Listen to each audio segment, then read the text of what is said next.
తెలుగు రాష్ట్రాల్లో ఎండలు మండిపోతున్నాయి. ఈ తెలుగు రాష్ట్రాల్లో ఈ స్థాయిలో ఎండలు మండిపోవడానికి గల కారణాలండి ప్రముఖ పర్యావరణవేత్త పురుషోత్తం రెడ్డి గారు ఉన్నారు. ఆయన అడిగి పూర్తి వివరాలు తెలుసుకుందాం. సార్, తెలుగు రాష్ట్రాల్లో ఎండలు తీవ్రంగా ఉన్నాయి. గతంలో ఎన్నడూ లేని విధంగా ఈ స్థాయిలో ఎండలు ఉండటానికి కారణం ఉంటారు. మన జనరల్గా మన దేశంలో ఈ తెలుగు రాష్ట్రాలు, తమిళ రాష్ట్రాలు ఇట్లా ఉండదు. Sun does not recognize languages.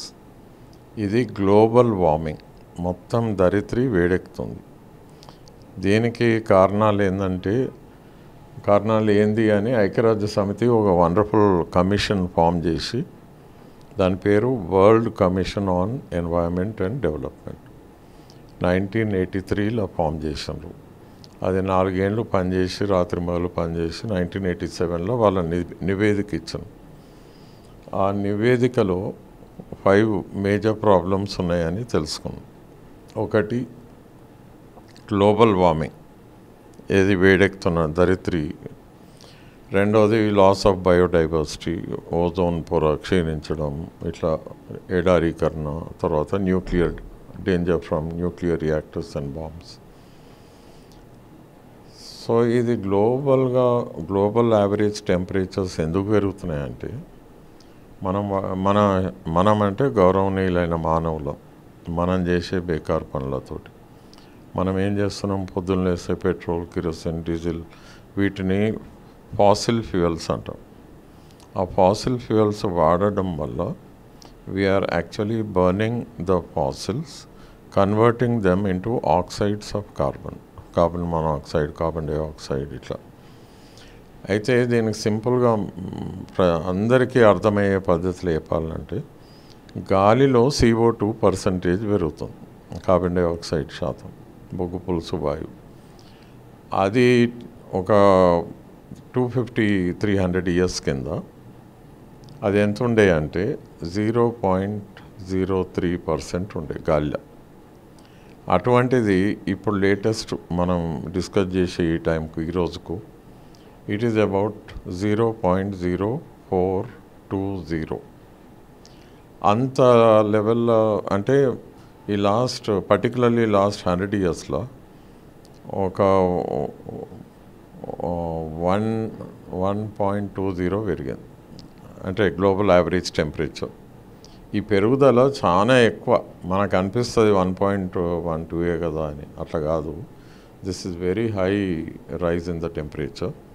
And దీనివల్ల ఏమవుతుందంటే, నార్త్ పోల్ దగ్గర మంచు కరుగుతుంది, ఆర్కిటిక్, అంటార్టికాలో కరుగుతుంది, మౌంటైన్ టాప్స్లో కరుగుతుంది, హిమాలయాస్ పైన మంచు కరుగుతుంది. సో అవన్నీ కరగడం వల్ల కూడా ఇంకా గ్లోబల్ వార్మింగ్ ఎక్కువవుతుంది. అక్కడ మంచు ఉంటే కనీసం సూర్యరశ్మిని తిరిగి పంపిస్తుంది, రిఫ్లెక్ట్ బ్యాక్. మంచు తగ్గిన కొద్దిగా కూడా మన గ్లోబల్ వార్మింగ్ ఎక్కువవుతుంది. ఇది ఒక భారతదేశ సమస్య కాదు, వరల్డ్ వైడ్. అయితే దీనికి ఈ సమస్యను డిస్కస్ చేయడానికి ఐక్యరాజ్య సమితి ఒక ప్రపంచ స్థాయిలో ఒక వేదికను క్రియేట్ చేసింది. దాని పేరు United nations framework convention on climate change, UNFCCC. దాని అంటే ది ఏజెస్ అంటే ద అంబ్రెల్లా ఆర్గనైజేషన్ కింద దాని ఆధ్వర్యాన కాన్ఫరెన్స్ ఆఫ్ పార్టీస్ COP ఇప్పటి వరకు 28 అయినాయి. అంటే 28 సార్లు మొత్తం ప్రపంచం ఇదే టాపిక్ పైన ఎవ్రీ ఇయర్, ఎక్సెప్ట్ కోవిడ్ టైంలో తప్ప, ఆ సంవత్సరం పక్కకు పెడితే continuously the world has been organizing. It's a very number 1 subject. ఒక టాపిక్ పైన మొత్తం ప్రపంచం కంటిన్యూస్లీ డిస్కస్ చేస్తుందంటే you can imagine the seriousness of the problem. అడవులు అంతరించిపోవడానికి, ఉష్ణోగ్రత పెరగడానికి ఏమైనా సంబంధం ఉందంటారా? మానవ తప్పిదమే దీనికి కారణం అంటారు? మొత్తం మన తప్పే. గౌరవనీయులైన మానవులు మనం చేసే బేకార్ పనులు. మనకు అత్యాశ ఎక్కువైంది అందరం, అంటే వరల్డ్ వైడ్. ప్రతి మనిషికి గ్రీడీనెస్ అంటాం. ఆ గ్రీడీనెస్ ఎక్కువైనందుకు మనకు అన్నీ మనకే కావాలి. చెట్లు కొట్టేస్తాం, మైనింగ్ చేస్తాం, ఫాసిల్ ఫ్యూయల్స్. సో మన యొక్క అండ్ దాన్నే డెవలప్మెంట్ అనుకుంటున్నాం. నదులపైన అవసరానికి మించి డ్యాములు కడతాం. ఎక్కడనో గుట్టపైన చిన్న గుడి ఉందంటే దానికి రోడ్డు, ఘాట్ రోడ్ వేస్తాం. ఏది అడవిని డిస్ట్రాయ్ చేసే రైట్ మనకేడుంది? అది కేవలం అడవి కాదు, అక్కడున్న జీవ వైవిధ్యం మొత్తం దెబ్బతింటుంది. సో మన వాళ్ళు వరల్డ్ వైడ్ చేసిన బిగ్గెస్ట్ మిస్టేక్ ఏంటంటే they have never defined development. అభివృద్ధి అంటే ఏందో డిఫైన్ చేయకుండా దాన్ని పర్సూ చేస్తున్నట్టు, దాని కొరకు తాపత్రయపడుతున్నట్టుగా యాక్టింగ్ చేయడం మొదలుపెట్టాం. ఇప్పుడు మన దేశంలో మీరు సెంట్రల్ గవర్నమెంట్ కానీ, స్టేట్ గవర్నమెంట్ కానీ, ఇండియన్ పొలిటికల్ పార్టీస్ అన్నీ కూడా ఏ ఒక్క పార్టీ కూడా ఇప్పటివరకు డెవలప్మెంట్ను డిఫైన్ చేయలేదు. వాళ్ళు అనుకున్నదే డెవలప్మెంట్ అని మా ప్రజలపైన రుద్దుతున్నారు. ఏది డెవలప్మెంట్? GO111 డెవలప్మెంటా? సో అనేక ఇష్యూస్ ఉన్నాయి, దాని మీద చాలా లోతుగా వెళ్తాయి. మొన్నటికి మొన్న మూసీ నది పుట్టే దగ్గర ఒక 3000 ఎకరాలు ఇండియన్ నేవీకి ఇచ్చాను. అక్కడ వాళ్ళు ఏమంటారు, లో ఫ్రీక్వెన్సీ రాడార్ స్టేషన్ పెడతామని. ఎవరన్నా నది పుట్టే దగ్గర అడవిని కొట్టేసి ఇటువంటి అంటే ఎన్వైరన్మెంట్ వ్యతిరేక యాక్టివిటీస్ చేస్తారా?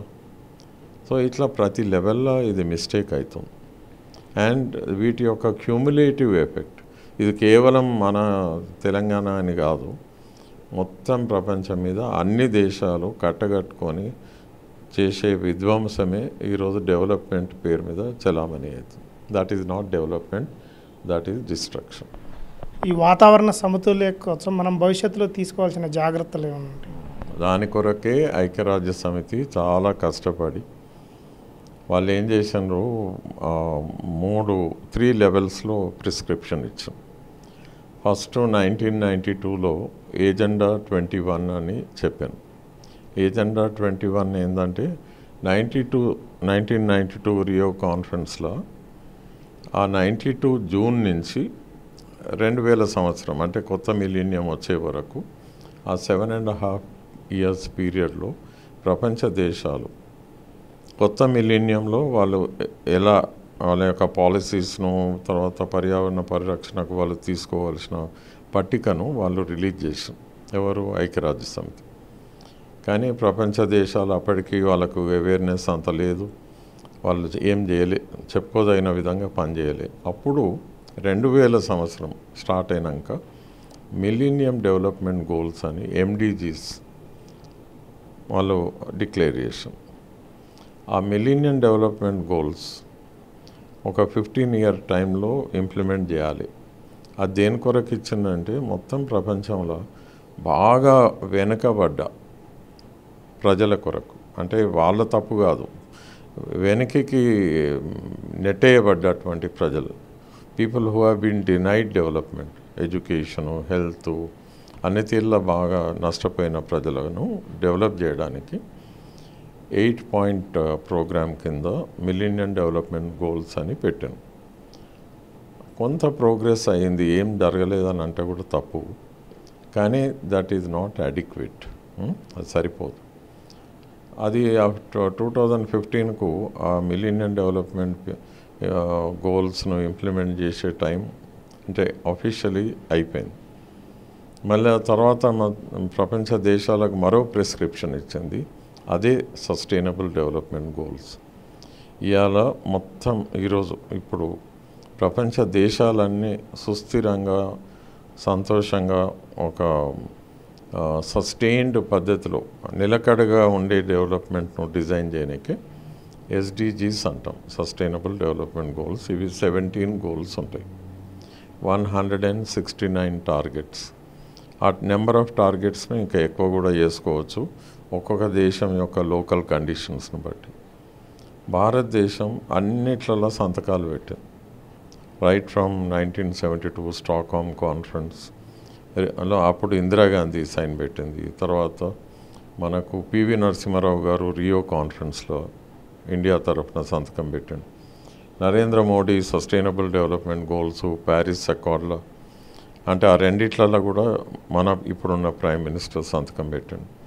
బిగ్గెస్ట్ ప్రాబ్లం ఏమవుతుందంటే వీళ్ళు గ్లోబల్ కాన్ఫరెన్సెస్లలో అన్నీ ఒప్పుకుంటారు, చాలా పనిచేస్తున్నట్టుగా పోజు పెట్టి మాట్లాడతారు. కానీ ఆయా పార్టీస్ యొక్క మేనిఫెస్టోస్లో మనకెక్కడ కూడా వీళ్ళ కమిట్మెంట్ కనపడదు, ఒక యాక్షన్ ప్లాన్ డెవలప్ చేయరు. ఇప్పుడు ఇక్కడ కాంగ్రెస్ కానీ బీజేపీ కానీ మిగతా అన్ని చోట రీజనల్ పార్టీస్ అయితే ఇక వేస్ట్ అనుకో, వాళ్ళ ఎవరికి కూడా కమిట్మెంట్ లేదు. అందుకే we are moving from crisis to a greater crisis. ఇప్పుడు మీరు వచ్చిన టాపిక్ మీద ఎందుకు టెంపరేచర్స్ పెరుగుతున్నాయి అనేది, ఈ టెంపరేచర్స్ పెరుగుదల నేను చెప్పిన మెయిన్ థింగ్ CO2% పెరుగుతున్న కొద్దిగా. సింపుల్గా చెప్పాలంటే the more the CO2 the greater the temperatures trap.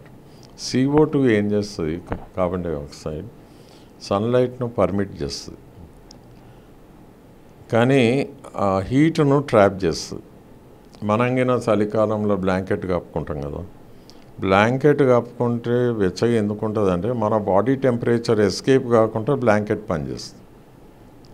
అందుకే మనకు ఆ వామ్త్ ఉంటుంది అన్నట్టు. అట్లనే CO2 prevents the escape of the heat because of the sunlight, and the temperature వామ్గా ఉంటుంది, పెరుగుతూ ఉంటుంది. ఇప్పుడు లాస్ట్ 25 yearsలో లేటెస్ట్ UNO రిపోర్ట్ ప్రకారం ఎవ్రీ ఇయర్, అంటే గడిచిన సంవత్సరం గురించి మనం మాట్లాడతాం కదా, 2023.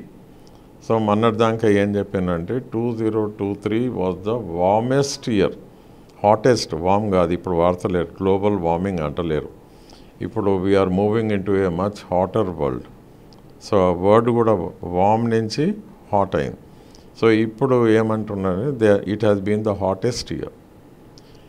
ఇప్పుడే లేటెస్ట్ సైంటిఫిక్ జర్నల్స్ ఏమంటున్నాయంటే 2024 will be the hotter than 2023. So last 25 years 30 yearsలో మనం చూస్తే every new year is incrementally hotter than the previous year. So మనం ఇంకా ప్రయాణం చేస్తుంటే 2024 will be hot, 2025 will be even more hot, 2030కి మన పరిస్థితి ఏంది? ప్యారిస్ అకార్డులో సంతకాలు పెట్టిన దేశాలకు గింత కూడా జ్ఞానం లేదు. వాళ్ళు మాట ఇచ్చిండ్రు, సంతకం పెట్టిండ్రు, కన్విన్స్ అయినరు. మరి ఆ కన్విక్షన్ వాళ్ళ యొక్క ప్లానింగ్ ప్రాసెస్లో కనపడాలి కదా, నీతి ఆయోగ్లో ఉండాలి కదా. పొలిటికల్ పార్టీస్ అంటే సింపుల్గా చెప్పాలంటే ప్రభుత్వాల ఇంట్రెస్ట్ దీని మీద లేదు. వాళ్ళందరూ ఇప్పుడున్న ఇండియన్ పొలిటికల్ పార్టీస్ చాలా వరకు కార్పొరేట్స్ అనుకూలంగా వాళ్ళ యొక్క వ్యవహార శైలి అంటాం. They are working to satisfy the greed of the corporates. And ప్రతి దేశంలో కూడా the gap between the poor and the corporates is increasing by leaps and bounds. అందుకే 1%, ఏ దేశంలో చూసినా 1% is controlling everything. Concentration of wealth which is not in the interest of democracy. Okay అన్న. వాతావరణంలో కాలుష్యం పెరగడం వల్లనే ఉష్ణోగ్రత ప్రతి సంవత్సరం పెరుగుతుందంటారు. దానికి ప్రధానమైన కారణం మానవ తప్పిదమే అంటున్న ప్రొఫెసర్ పురుషోత్తం రెడ్డి గారు. కెమెరామెన్ శ్రీనివాస్తో శ్రీధర్, TV9 హైదరాబాద్.